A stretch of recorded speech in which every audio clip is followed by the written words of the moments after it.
Due to recent shifts in immigration policies at the provincial level, many immigrants are facing difficulties in reuniting with their families. People separated from a spouse abroad are now considering François Legault's government's decision to reduce the number of requests processed for family reunification by about half. So in the next 2 years, by June 25th, 2026, it will process a maximum of 13,000 applications on a first-come, first-served basis. To help us understand the consequences of such a gesture, I'm now joined in studio by Patrice Brunet, who is an immigration lawyer and a regular on the program. Patrice, thank you so much for joining us. Morning, David. So, tell me about this decision by the Legault government. When I hear François Legault, it's always based on our capacity to welcome immigrants. What are your thoughts on this decision and its impacts? That decision, that announcement last week took everybody by surprise. Oh, yeah? You didn't see it coming? The ministry, anything? Nothing was coming down. We know the government, Legault, wants to limit immigration. Yeah, that's fine. Of course. We knew he wanted to do something on family reunification.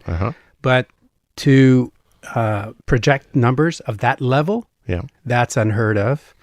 I think it's probably illegal against the Canada-Quebec Accord agreement. Just illegal. You think it's I think it's illegal. Could be illegal. I think it goes against the agreement that was signed between the government of Canada and the government of Quebec back in 1991. Yep.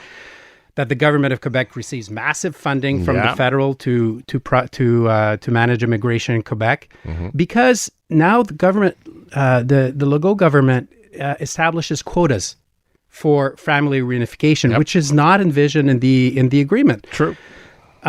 So we're just going to throw a few numbers here. Now, what he's announced is to cap it at 13,000 over a period of 2 years. That's more or less 6,500 a year. Over the past 2 years, they've processed over 10,000 a year. So that means they're reducing it by almost half for family reunification in Quebec. Right now, with the backlog, you have to wait 3 years. So that backlog will mathematically explode over the next few years. So not only are we not making efforts to bring those families together, and families, we have to, I'm going to repeat that every occasion I can. Family reunification is a nuclear family, is husband and wife. That's almost it. And minor it's children. Not bringing the old gang and the whole entire gang from the old country and the second cousins and everybody else. Exactly. It's not bringing the cousins, it's not bringing the uncles and aunts. It's bringing husband and wife, wife and wife together. And to me, that's a disaster. That's a social disaster. It is. Because you're not bring those people together. And in many occasions, the spouse in Canada has kids. There's kids in the family. So you're keeping the person abroad for a number of years. That's already untenable for 3 years. That's already too long. The rest of Canada is 10 to 12 months. That's going to expand to 4 or 5 years. Now, that's for those outside of Canada. For those inside Canada, so you have family reunification inside Canada, they're still going to have to wait 3, 4, 5 years. What does that signify? I mean, you have your spouse who's on temporary status. They're allowed to remain in Canada, maybe to be with the kids, but they don't have status. They're still temporary, and they don't have permanent residence. So what does that imply? That person cannot just work anywhere, cannot just transport themselves to another province. They, they want to apply for a mortgage. What is the bank going to ask? What's the status of the spouse? All right, you have income, but you're temporary. So, maybe I'm not going to consider your income. So you're depriving that couple or that family from access to property. Ironically, maybe that's addressing the housing shortage that we have, but that's not the right approach in my opinion. Of course not. So that approach from the Legault government not to reunify families quickly, it just baffles me, because it's a government that prides itself on autonomy as a government, but autonomy on people. So they should be allowed to make those decisions. It's almost like sending a message to the people saying, you should have tried harder to find a spouse that's Canadian. That's what they're saying. You should try harder. Find someone from your neighborhood and marry them, and everything's going to be fine. Oh, but if you find someone who's Swedish, who's French, who's Colombian, who's Russian, well, nah, we're going to make it hard for you, and we're not going to allow you to have, to project yourself over the next few years as a family in Canada. And to me, that's a disaster. It is a disaster, and I'm the product of family reunification. My grandfather, and this is a normal mechanism for immigration. You have one of the two spouses that comes to the new country, finds a job, gets temporary or permanent status, and then when the situation is stabilized economically, brings the rest of the family over. This is a regular, normal way to immigrate in a new country.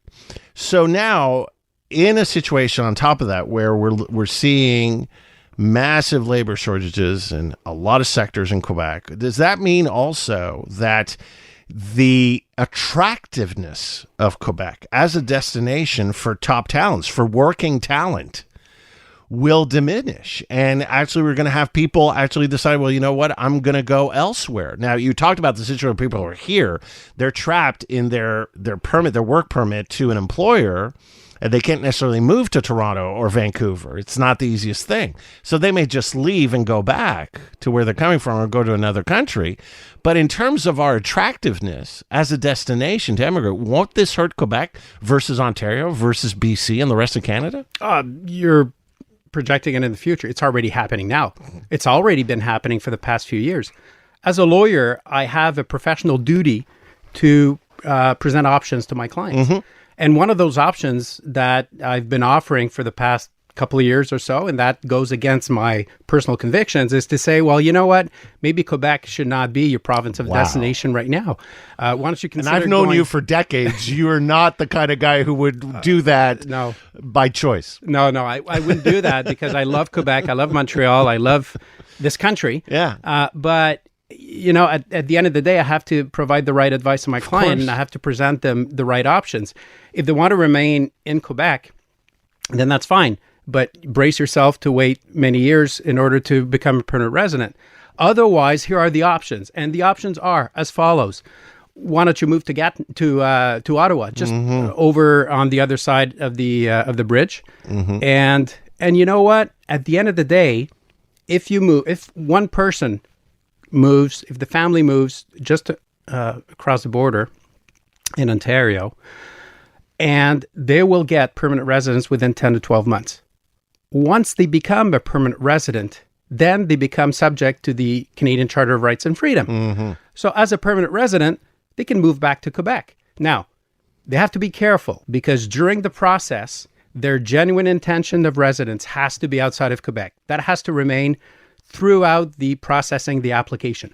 But once they receive permanent residence, if they decide to change their mind a month, 6 months, a year later, they're completely allowed to do it. And nothing in any law, regulation, Canada, Quebec agreement can prevent them to do that because as permanent residents, they have full rights under the Canadian Charter of Rights and Freedom.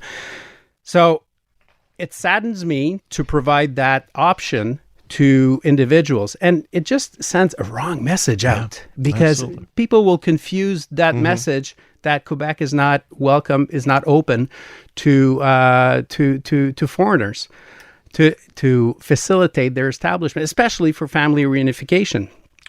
So, and then we have, perhaps a government in waiting, the PQ government that's in waiting, that right now in the polls is having great numbers.